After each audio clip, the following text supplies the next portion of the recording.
This week, or rather the beginning of June, is starting off with a smaller update, but more things are likely to come out later this month, and I'm here, so why not cover this right after Skins Monkey. Skins Monkey is an automated service that lets you trade skins instantly for a fee, sign up now, and get up to $5 bonus. Simply add items from your inventory, then find skins that matches your current balance. Site offers live support 24/7. You can also top up your balance if you're missing a few dollars, and there's a lot of skins to choose from. Visit my link down below to get to Skins Monkey. Don't know if you noticed or remember from my last video, but there's been some odd things happening in Deathmatch and Arms Race since the recent fire sale updates. Rather funny things in my opinion, as shown here by Asko Rapana. For anyone not familiar with Arms Race, it's literally a race through the weapons until you reach the knife, and then you need to knife someone to win the game. Problem is, no one's winning because the knife kill isn't doing anything. So all the players reach the knife, but no one wins, and the match only ends when the timer runs out. That was the problem with Arms Race, but what about Deathmatch? Deathmatch had a similar issue, but this one's even better, as shown by Same Crickle. Kills on other players didn't count for some reason, so they had to improvise. And the only way to gain points was by shooting the chickens. I spent a good amount of time playing Deathmatch recently, but I didn't experience any of these goofy bugs. The chicken one actually sounds like a fun, separate game mode. I'm sad I missed that one. But the question is, of course, have any of these issues been fixed? It seems so, since Valve with this update dropped the patch note stating, fix the case where scores weren't incrementing correctly in Deathmatch and Arms Race. I would assume that it's referring to these two issues, and although Valve's fixes can sometimes be unpredictable, I want to remain optimistic and believe that both game modes are, well, free from any issues. Next up, the soon-to-be-named Golden Goose, or rather Golden Duck, of the more significant bug discoveries at the moment is the duck, where the topic right now is getting free wallhack. If you've been with me for some time, then you probably have a deja vu by now. In fact, this bug has been around twice already, like a Sith Lord, just refusing to die. But really, this wallhack bug is kind of a big deal, especially this example on Nuke, which could end up being game-breaking for the sweatiest 5 stacks. So, good news, Valve is here to make sure things are in order by releasing a patch note that states, fixed a case where players were able to clip their first-person camera through ceilings. I was able to confirm that it no longer works, which is good news, but I mean, it's possible for a comeback, so stay vigilant. Valve also mentioned they fixed the case where the package could get stuck outside the playable area.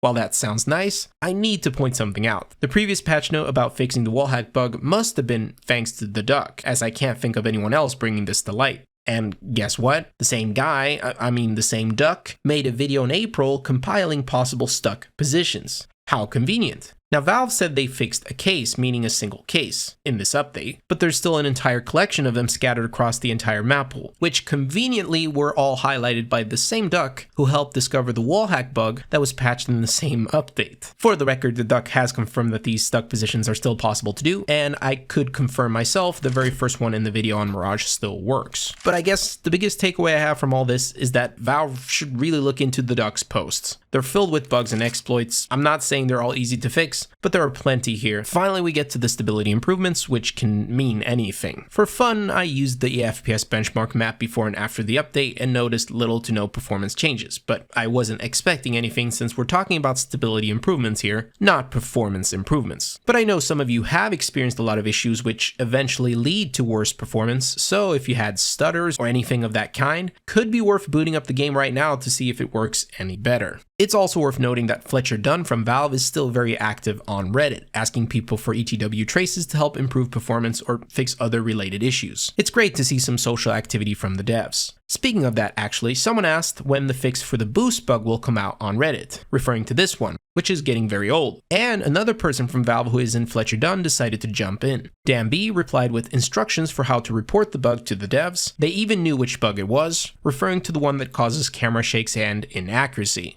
So you see from this example that it's not a question of them not knowing about the bug, it's a question of how to fix it. You can bet your ass that they already know about most of the bugs, and it's not a question of them being clueless. But it's clear as well that Valve relies heavily on us, the community, to help identify and fix some of these bugs. It might seem like they're depending a bit too much on us, but really the best thing to do right now is, if you want the game to get better, spend time reporting bugs if you ever encounter them. Now, I strongly believe that more exciting updates will arrive this month, but please comment down below what you think of this update or whatever's on your mind. If you managed to stay with me until the end, thank you so much. I'll see you guys soon. Peace.